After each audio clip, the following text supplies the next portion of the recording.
This speech that Milei gave in Davos to the WEF in 2025 is perhaps the greatest political speech of the 21st century, which it's a little surprising because I thought his last speech in 2024 to Davos was the best speech up to that time.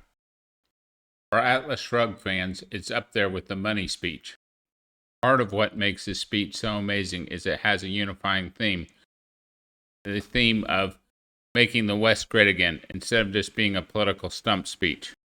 He even has a metaphor to Dickens' A Christmas Carol to explain the dangers of where the West is headed. He uses all this to destroy wokism in all its forms: political, economic, environmental, and social. Buenos días a todos. Good morning, everyone. And how much has changed in such a short time? A year ago, I stood here before you, alone, and spoke some truths about the state of the Western world that were met with some surprise and astonishment by much of the political, economic, and media establishment of the West. And I must admit that in a way I understand it.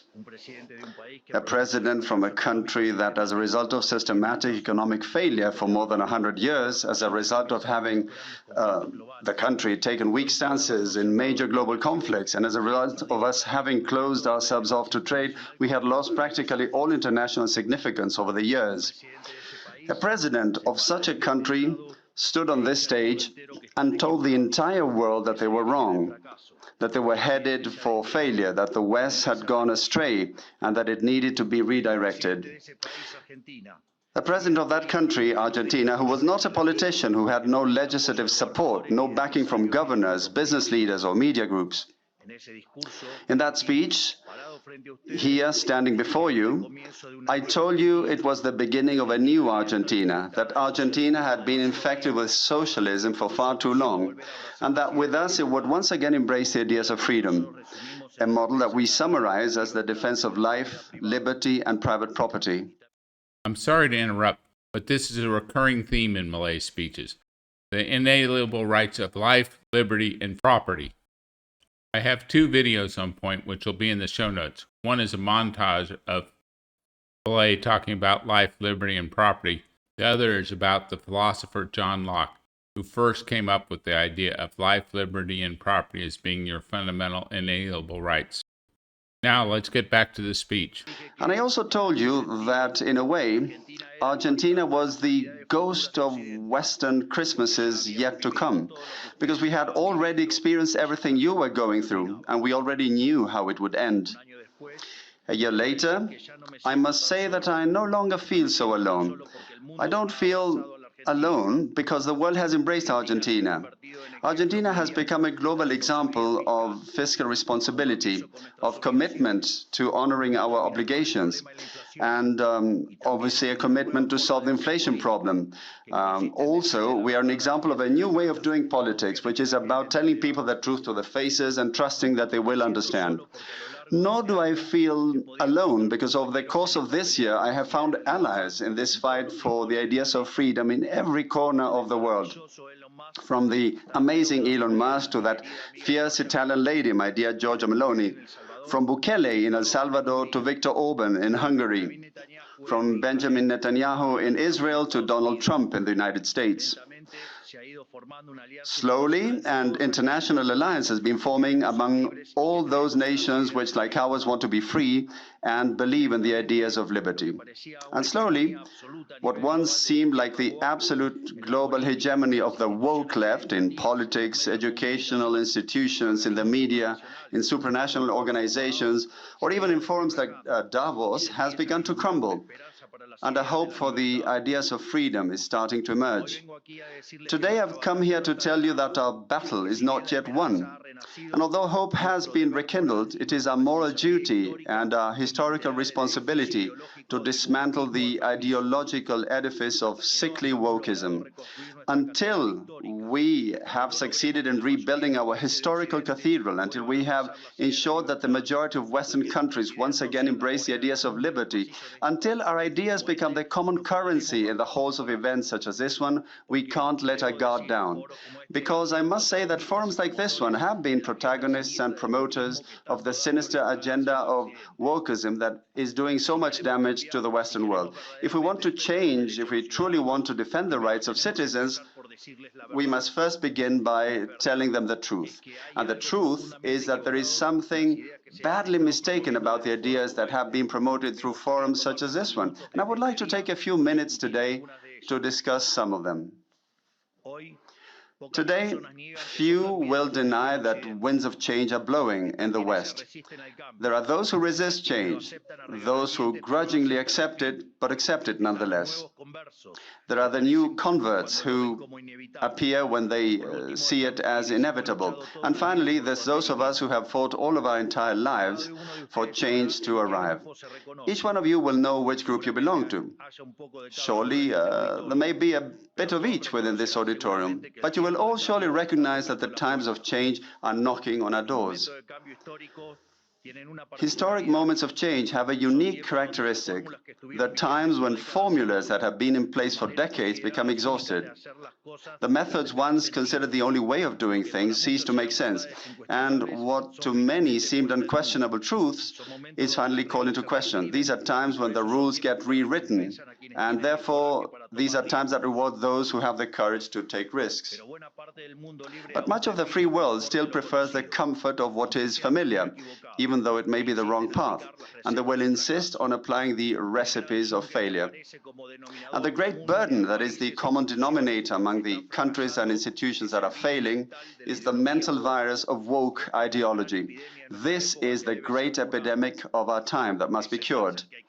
This is the cancer we need to get rid of. This ideology has colonized the world's most important institutions, from the political parties and governments of leading Western nations to global governance organizations, even NGOs, universities and media outlets.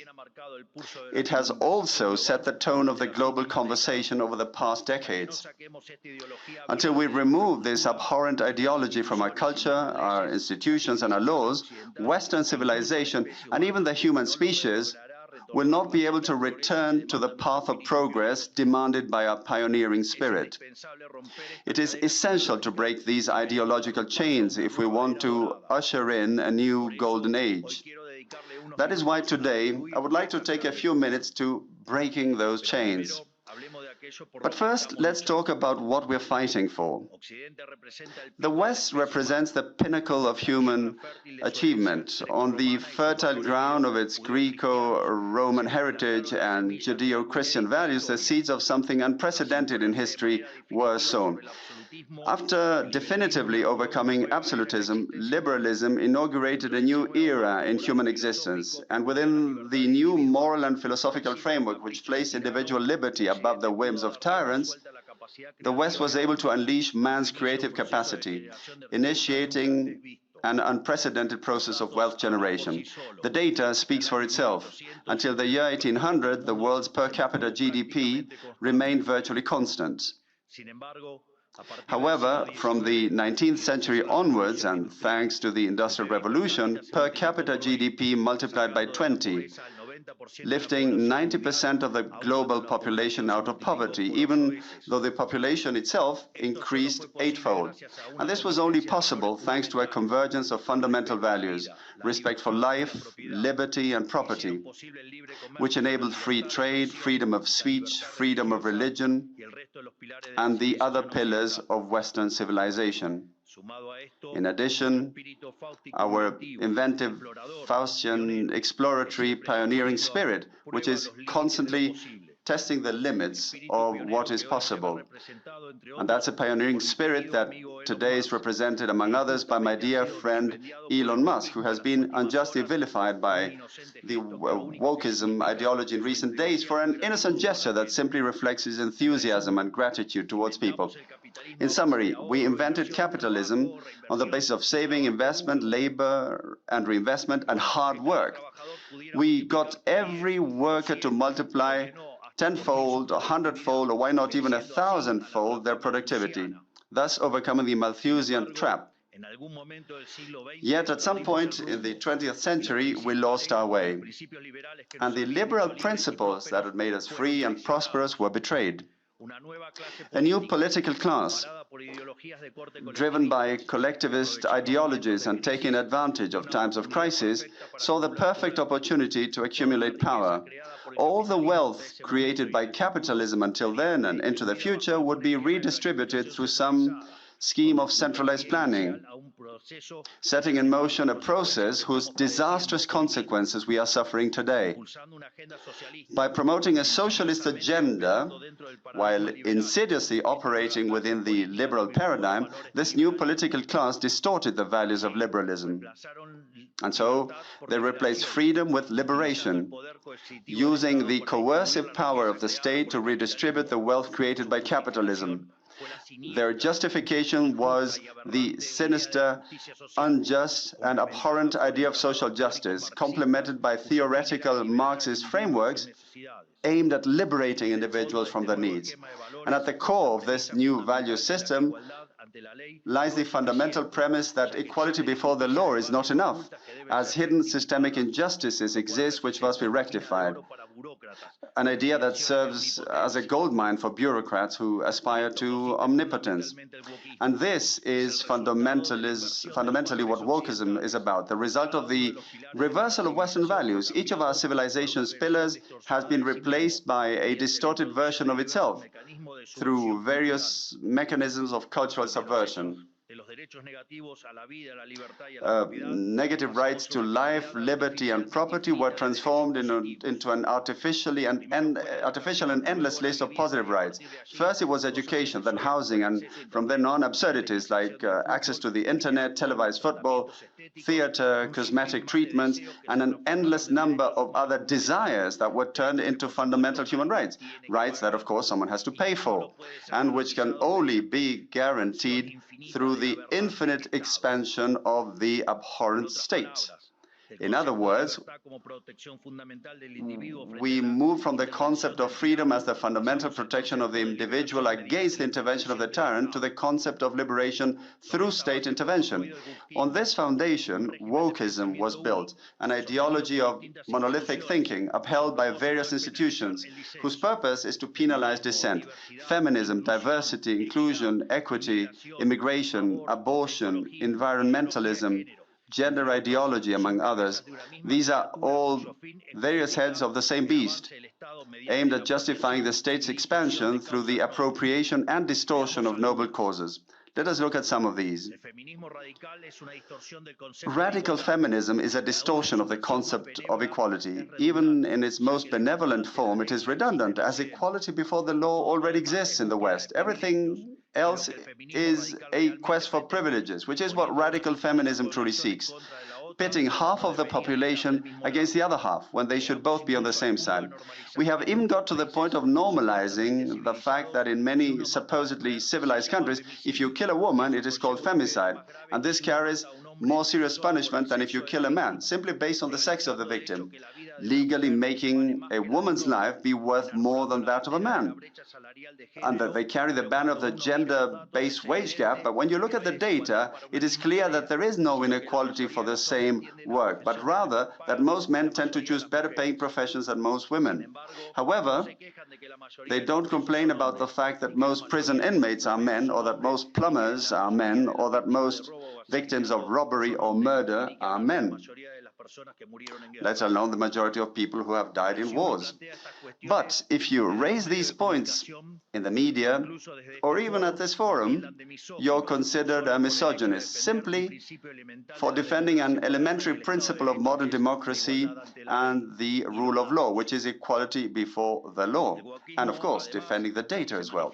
Wokism also manifests in sinister radical environmentalism and the climate change agenda. Preserving our our planet for future generations is a matter of common sense. No one wants to live in a landfill. But once again, wokism has managed to pervert this fundamental idea.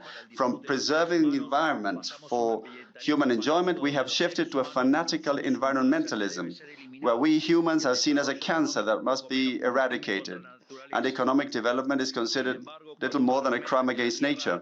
And yet, when we argue that the Earth has already gone through 5 abrupt temperature change cycles and that during 4 of those man was not even around, we are called flat earthers in order to discredit our ideas, even though science and the data are on our side. It is no coincidence that these same groups are the main promoters of the bloody, murderous abortion agenda, an agenda designed on the basis of the Malthusian premise that overpopulation will destroy the Earth, and that we must therefore implement some form of population control. In fact, this has been carried to such an extreme that today on Earth we start to see a population growth rate starting to look like a problem and talk about a job they've done by promoting abortion. And these forums promote the LGBT agenda, attempting to impose the idea that women are men and men are women simply based on self-perception. And they say nothing about when a man dresses as a woman and kills his opponent in a boxing ring, or when a male prison inmate claims to be a woman and ends up sexually assaulting women in prison.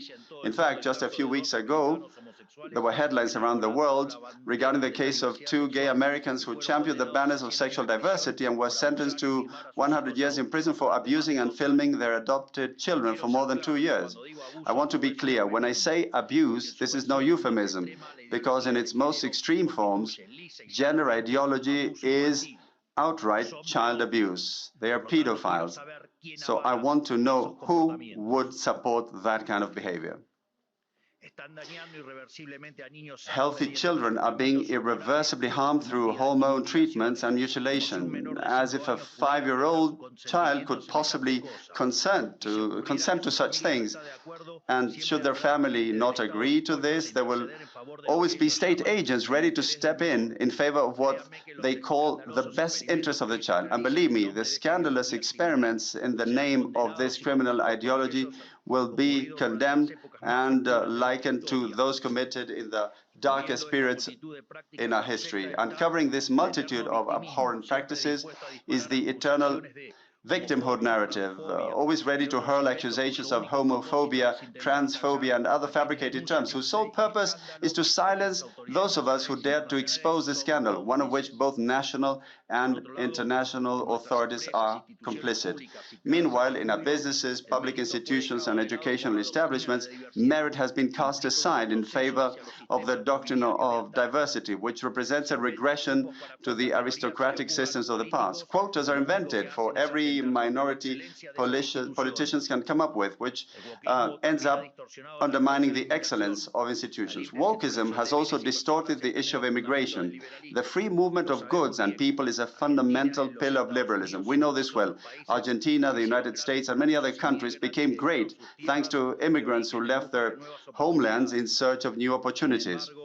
However, we have shifted from attracting foreign talent to foster development to now embracing mass immigration driven not by national interest but by guilt. Since the West is supposedly the root cause of all of the world's evils in history, it must redeem itself by opening its borders to everyone, which leads to a form of reverse colonization that resembles collective suicide. So this is how we now see images of hordes of immigrants who abuse, assault, or even kill European citizens whose only sin was not adhering to a particular religion. But when someone questions these situations, they're immediately labeled racist, xenophobic, or even Nazis. Wokeism has penetrated our societies so deeply, promoted by institutions like this one, that it has even led to questioning the very concept of biological sex through the disastrous influence of gender ideology, which has resulted in even greater state intervention through absurd legislation, such as the state having to fund expensive hormone treatments and surgeries to fulfill the self-perception of certain individuals. Only now are we beginning to see the effects of an entire generation that has mutilated their bodies, encouraged by a culture of sexual relativism. And these people will have to spend their entire lives in psychiatric treatment to cope with what they have done to themselves. Yet, no one dares to speak about these issues. Not only that, but the vast majority have also been subjected to the misguided self-perceptions of a tiny minority. And wokism also seeks to hijack our future, because by dominating the faculties of the world's most prestigious universities, it is shaping the elites of our countries to reject and deny the culture, ideas, and values that made us great, further damaging our social fabric. What future do we have if we are teaching our young people to feel ashamed of our past? All of this was incubated and increasingly developed over the past decades after the fall of the Berlin Wall. Curious enough, free nations began to self-destruct when they no longer had adversaries to defeat. Peace made us weak. We were defeated by our own complacency.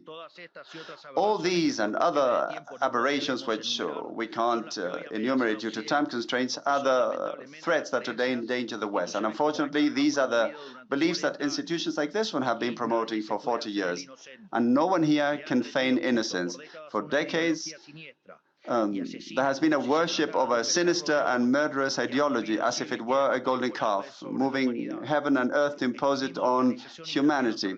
And this organization, along with the most influential supranational bodies, have been the ideologues of this barbarity. Multilateral lending organizations have been instruments of extortion, while many national governments, and especially the European Union, have acted as their armed wing. Is it not true that right now, as we speak, in the UK, citizens are being imprisoned for exposing horrifying crimes committed by Muslim migrants, crimes that the government seeks to conceal? Or didn't the bureaucrats in Brussels suspend Romania's elections simply because they didn't like the party that had won? Faced with each of these discussions, wokism's first strategy is to discredit those of us who challenge these things, first by labeling us and then by silencing us. If you're white, you must be racist. If you're a man, you must be a misogynist or part of the patriarchy. If you're rich, you must be a cruel capitalist. If you're heterosexual, you must be heteronormative, homophobic, or transphobic.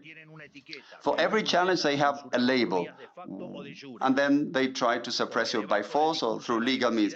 Because beneath the rhetoric of diversity, democracy, and tolerance that they so often preach, what truly lies is their blatant desire to eliminate dissent, criticism, and ultimately freedom, so they can continue to uphold a model in which they are the main beneficiaries.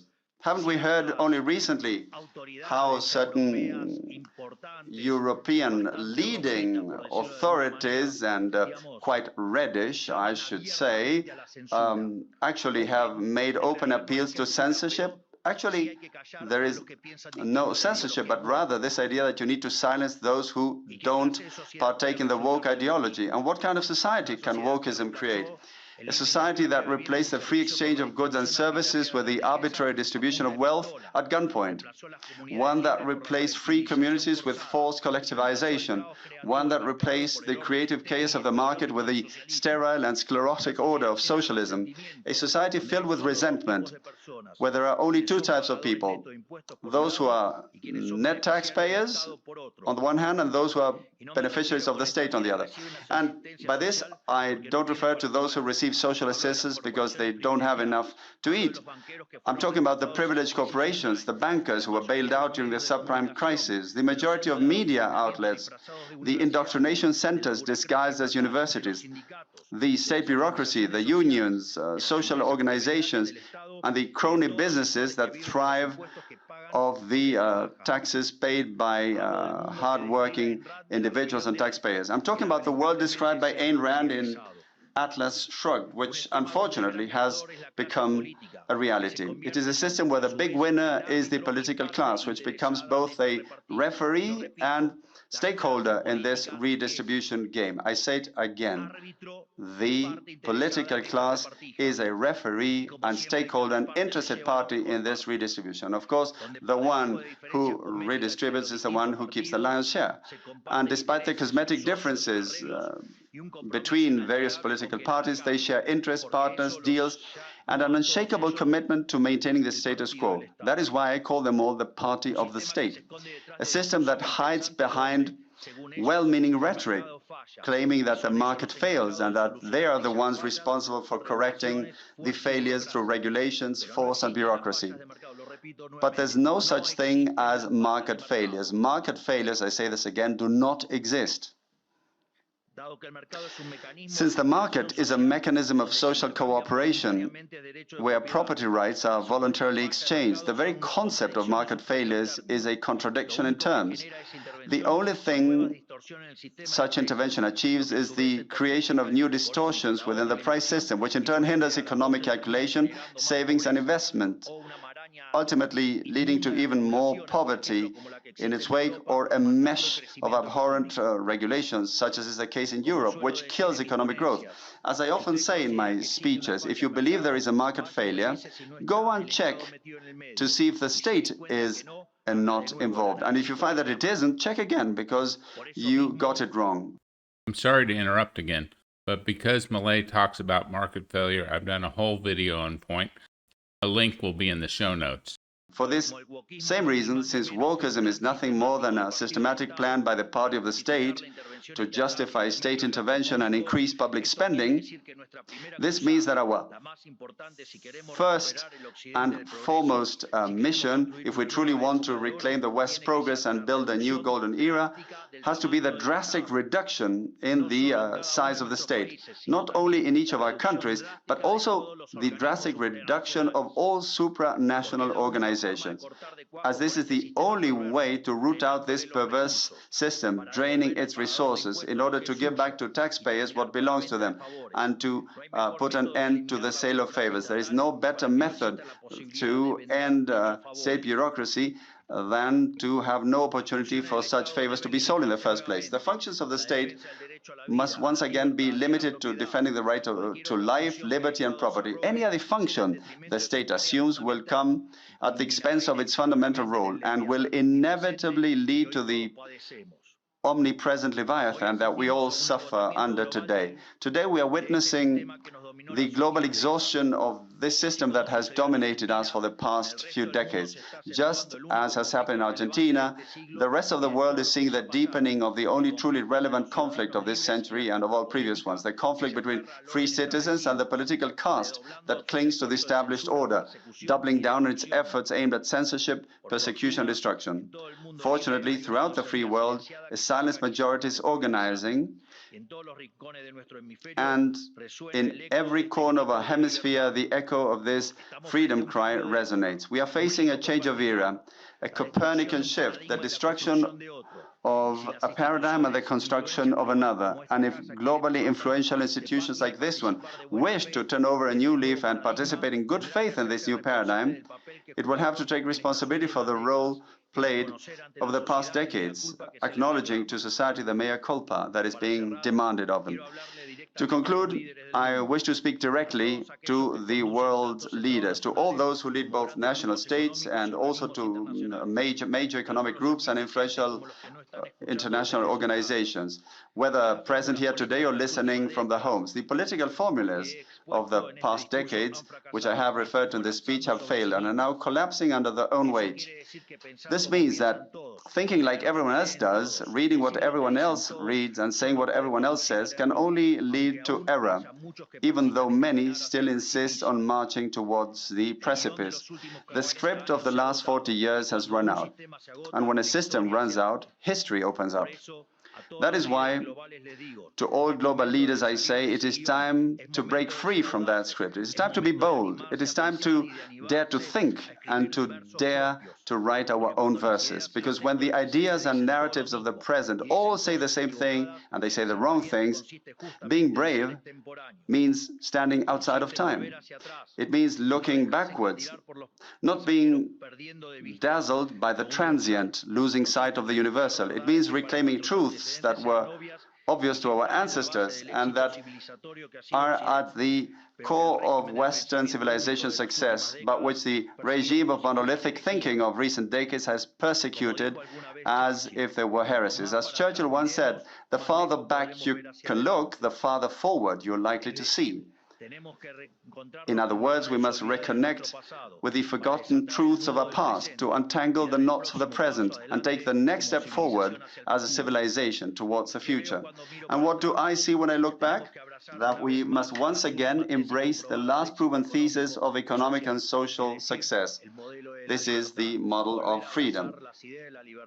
Once again embracing the ideas of freedom, going back to libertarianism. That's what we're doing in Argentina. That is what I trust President Trump will do in the new America. And this is what we invite all the great nations of the free world to do if they wish to halt in time what is clearly a path leading to catastrophe.